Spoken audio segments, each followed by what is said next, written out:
Hi there, and welcome to the China Repair Studio.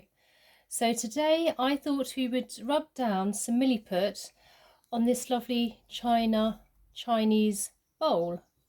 So what we're going to do first is make sure, as I always say in all my videos, is to make sure your hands are nice and clean, because you don't want any dirt seeping and getting into any of the cracks, because otherwise it's very hard when you're painting over to stop any dark grains through any cracks. So always have your hands nice and clean. Also, something protective over your table or worktop, some kitchen roll or an old cloth. I've also got a palette knife here. Not essential, but quite useful, especially if you've got large pieces of milliput to which we can then take off before we sand. And then we've got our sandpaper. Now the sandpaper comes in lots of different types. You can get wet and dry sandpaper, dark coloured sandpaper, light coloured sandpaper.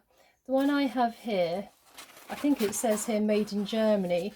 I did buy a pack of about, I think there was about 15, or actually I think there was 12 in here actually, all in different grades. Now with the grades, if you have say a grade 1200, that's the finest grade, and then it builds up from 1000 to 400, 320 to 180, which is quite a thick grade.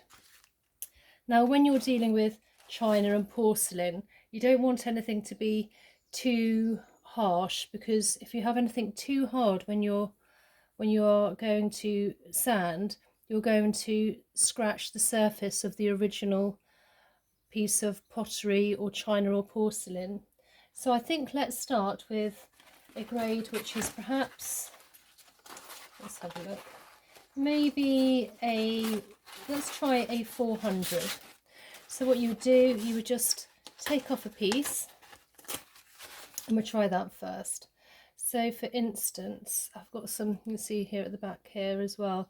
So if we work on this area here, so I can see here that when you have glued, it's never ever completely flush, because you're adding another element in, such as your glue. So you want to work away from where the flush is. So if you've got a slightly higher ridge on this side and a slightly lower ridge on that side, you want to work away that way. If you go that way, when it comes to feeling it, you'll feel a ridge. But first of all, we haven't got to that stage yet, so we'll just start sanding. So with our small piece of sandpaper, we would just sand all the hair. So what I'm doing is I'm mainly moving that way and then lighter as I come across. If you think the sandpaper is too harsh, too rough, you can always go down another level.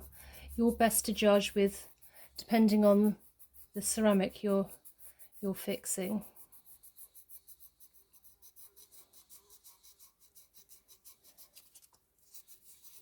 Now I can see that. Now it's come away from there. You can see the line, and you've just got bits there. So I just do a bit on the top here, and then I will probably move down a grade on sandpaper. Now Milliput, which we have fixed this with, we filled this in with Milliput, which I have shown on a previous video, and it comes in three different colours. This one I've chosen white, because then you can see where it needs to go, where it needs to be.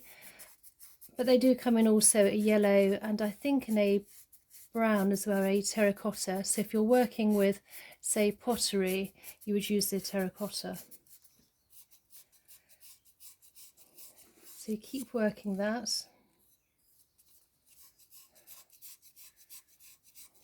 Now I'll move down another grade. So I've used a 400, and it's feeling quite smooth now. So let's go down another grade. So I've got the 400 there. It's always handy to keep them all together as well, and also in order, so you know where you are. So let's go now to an 800. So again, I'll just tear off a small piece.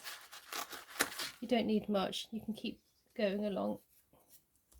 So hold that onto there.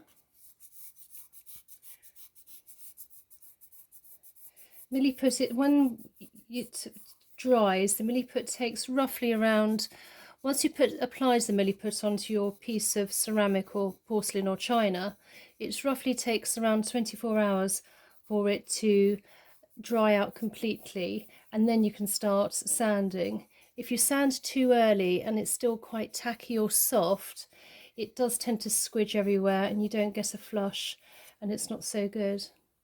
I can feel that, that's feeling a lot better. But as I say, you've got a nice smooth edge here, and but this will blend in when we come to painting.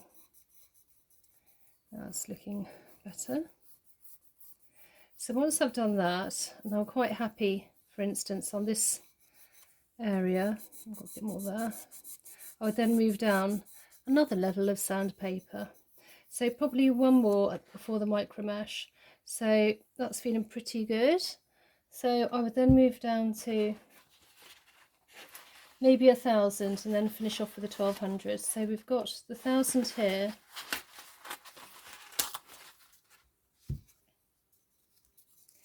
So we're getting finer and finer, and we're working away from where we can feel that ridge. So we end up with a smooth line. It doesn't matter if you've got more Milliput showing on this side, because as long as it's smooth, when it comes to painting, it's going to all blend in. You don't want a big ridge anyway. Now that's feeling better. Now, for instance, once we've done that, I would then move on to a 1,200. Again, the 1,200 on here, and I'll just demonstrate quickly. We take the 1,200. Now this would be the last one on the wet and dry sandpaper, and then I'll show you what I would do next. So then again, we dry going across. So I don't want to put pressure, as I say, this way. I just need pressure that way, because otherwise we're going to end up with a ridge. And I can feel that is getting really nice and smooth. And then to finish off with, I would then use a micromesh. Now micromesh, this is again, it's in a 1,200, the lightest. It's almost like a fabric, and this almost gives it a shine and makes it's very, very fine. And you just gently rub it again away from that grain, and it really almost makes it like glass. So then when it comes to painting, there isn't a single bit of ridge. It's lovely and smooth, so at the end of the day you don't see any lines. So then that feels lovely and smooth now, and that is ready for painting. Now if you can see here, we've got little bits here, so that's when I would use my craft knife, for instance. So if you do end up with any little bits, you can just very carefully just take that off. Now if I have something, for instance, let's have a look. So here, this is quite a large piece rather than a residual crack. This is quite large. Now if you wanted to, if it was too large and you wanted to break it down but didn't want to use the sandpaper straight away, you could always use your craft knife, but just be very careful just to take small pieces off. You don't want to go in too much, otherwise you might have to start again and put more Milliput back on. But you could just chip away and take off the main parts before you then start on your sanding. So again, I would start with the largest. I think, so this is quite a lot thicker, and I would just again keep sanding away, and then once it's almost flush, I would work along the sandpapers, getting finer and finer. Now if you do have a piece which is quite tricky and it's round, we haven't got it on here, but I will demonstrate. I would, for instance, I would take a pencil and I would take a piece of paper here. Let's take one of these old ones. So then I would take a piece of here, the sandpaper, and I would wrap the pencil round. You see, so that's nice and tight. So you've got something nice and circular and hard. So if you've got a bit where you can't get into a crevice, maybe not so much on a bowl, but if you're working with a figure, for instance, and you wanted to get, or even if you wanted to get into these bits, which is quite tricky, you could always use a pencil, or even better, a cocktail stick, and you can get right in there. I'll just demonstrate with a cocktail stick. I think I've got one here somewhere. So if I take a cocktail stick, for instance, so I'll get my cocktail stick, wrap it round, quite tight, this is probably quite large for the cocktail stick. You would wrap it round like so, so it's quite tight and quite small, and then you can really get into those little nooks and crannies when you're sanding. So for instance here, and then you can get right in and sand, because it's a lot smaller than your finger, and so it's a lot easier. And you would do that, and again you could work down the sandpaper grades. So this is literally done, and now what I'm going to do is work on the rest of this, and then I will then continue with the inside, ready for using my air gun, my airbrush, and painting. So I hope that was useful. I hope you enjoyed this video. Please leave a comment down below, tell me how you're getting on, and please subscribe, that would be great, and also like. So I'll see you later. Okay, bye.